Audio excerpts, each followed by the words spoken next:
bienvenue sur mon blog. Aujourd'hui, on va cuisiner quelque chose de vraiment amusant, idéal pour une fête originale. J'ai envie de faire des cœurs au fromage. Tu t'en doutes, ce n'est pas une recette que j'ai inventée. Je l'ai trouvée dans le livre d'Olga. Ça fait vraiment envie. Moi, rien qu'en lisant la recette, j'en avais l'eau à la bouche. J'espère que ça te fera le même effet. J'ai eu cette idée parce que je me suis souvenue d'une fête années 80 à laquelle on était tous allés, élèves et professeurs. Je suis sûre que ces cœurs au fromage auraient fait un malheur si on avait eu ce jour-là. Saber y decidir que hoy es posible, hoy es posible. Y en cada pensamiento vuelvo a ser, vuelvo a ser. Poder imaginar que somos miles, que somos miles. Y el sueño que comienza a crecer. Tómame la mano, ven aquí. El resto lo hará tu corazón. No hay nada que no puedas conseguir. Si vuelas alto.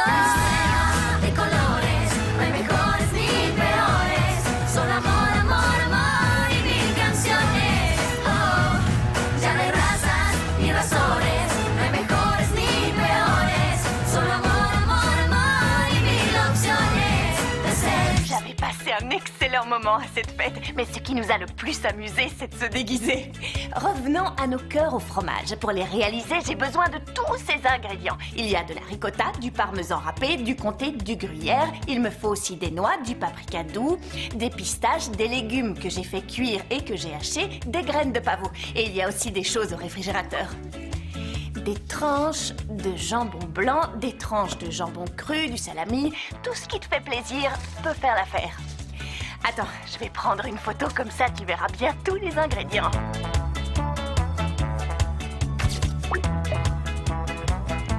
La photo est en ligne.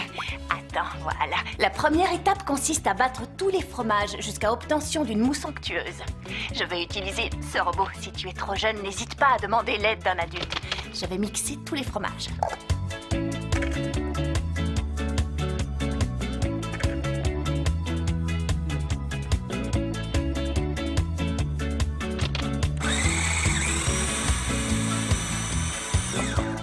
Avant de passer à l'étape suivante, il faut que je recouvre tous les moules.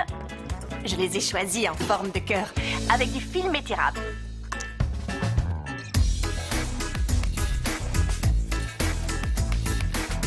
Je place le film à l'intérieur et j'en laisse suffisamment sur les côtés pour pouvoir refermer mon cœur une fois que je l'aurai garni. Je mets par exemple du jambon cru.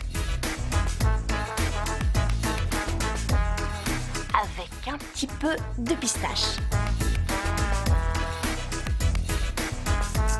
Je vais recouvrir le jambon et les pistaches avec de la crème au fromage.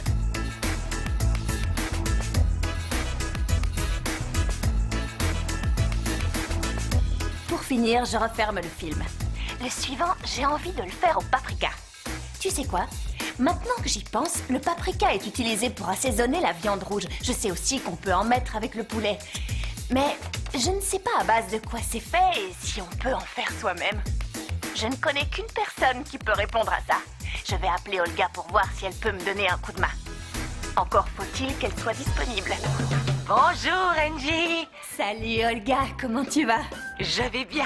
Regarde, je suis sortie faire un tour et j'en ai profité pour m'offrir une gourmandise. Ce délicieux cornet de glace. Oh, tu as de la chance. Je me demandais, qu'est-ce que c'est le paprika? Oh, le paprika, très bonne question.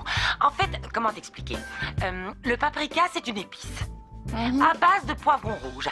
Tu aimes le poivron rouge? Oui. Moi, j'adore ça. Ils font sécher du poivron rouge, ils retirent les membranes blanches et toutes les petites graines qui se trouvent à l'intérieur, oui. Et ils le hachent menu. Et au fait, est-ce que tu sais d'où vient le paprika? Non. Ça vient de Hongrie. Et maintenant, peut-être que tu devines comment on dit poivron en Hongrie. Paprika.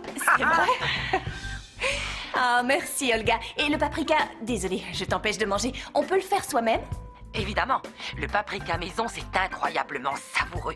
Je crois qu'avec 1 kilo de poivron rouge, tu dois pouvoir obtenir environ 100 grammes de paprika, quelque chose comme ça. Tu sais comment? Non. Tu mets tes poivrons dans le four, ton four traditionnel. Oui. Tu les laisses le temps qu'ils se déshydratent bien. Tu n'as plus alors qu'à les hacher finement, les réduire en poudre. Ce sera délicieux, un vrai régal, crois-moi.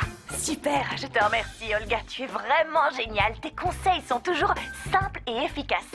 Salut ma petite chérie. Salut. Oh, désolée.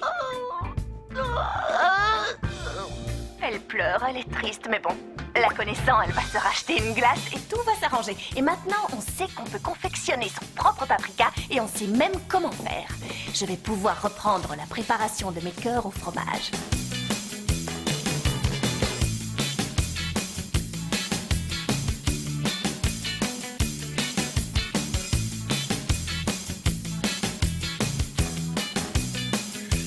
Dans le dernier, je mets un peu de légumes.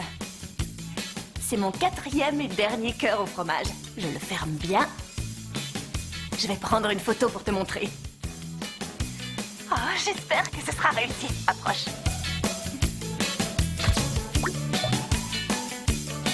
C'est bon. J'ai posté la photo en ligne. Et maintenant, la suite de la recette. Je dois les laisser au réfrigérateur pendant 12 heures. 12 heures, c'est beaucoup trop. Si tu n'as pas la patience d'attendre aussi longtemps, tu peux juste attendre qu'ils refroidissent. Allez, je vais les mettre au frais.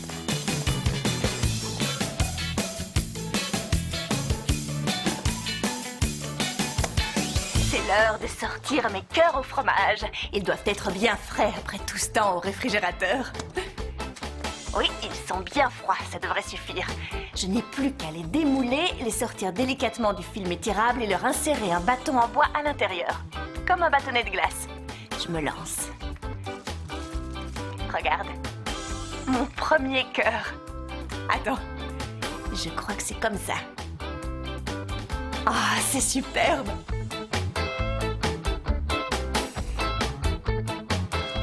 Et de 4. J'ai réussi mes cœurs au fromage. Incroyable! La recette dit que pour que ce soit plus beau, on peut peaufiner la décoration en ajoutant de la ciboulette hachée. Parfait, je vais couper la ciboulette. Tu sais à quoi ça me fait penser? À une prairie. Je sais! Je vais faire une prairie. Les cœurs ressemblent à des fleurs, alors je n'ai qu'à les mettre dans une prairie.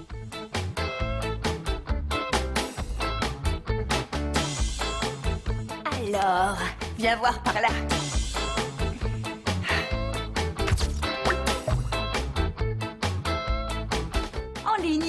On a terminé notre recette. Le résultat est spectaculaire. C'est vrai, c'est exactement ce qu'il fallait faire. Écoute, pour ne rien oublier, je vais récapituler toutes les étapes de notre recette. Commencez par mixer les fromages jusqu'à obtention d'une mousse bien crémeuse. Ensuite, recouvrir les moules en forme de cœur avec du film étirable. Laissez dépasser suffisamment de film pour pouvoir les refermer. Dans le fond, disposez une tranche de jambon, saupoudrer de pistache et recouvrir avec le fromage. Repliez la tranche de jambon, ajoutez un peu de pistache et refermez le film étirable. Renouvelez l'opération pour garnir les 3 cœurs restants en utilisant les autres ingrédients. Fermez soigneusement tous les cœurs en les aplatissant bien. Placez au réfrigérateur environ 12 heures ou jusqu'à ce qu'il soit bien froid.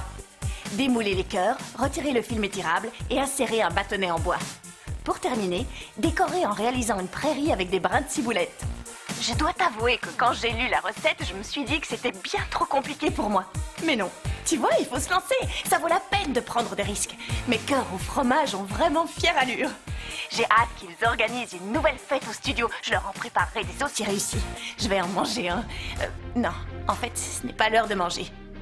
Je vais attendre, je goûterai plus tard. À bientôt pour la prochaine recette. D'ici là, n'oublie pas de m'envoyer tes commentaires et tes photos. Salut!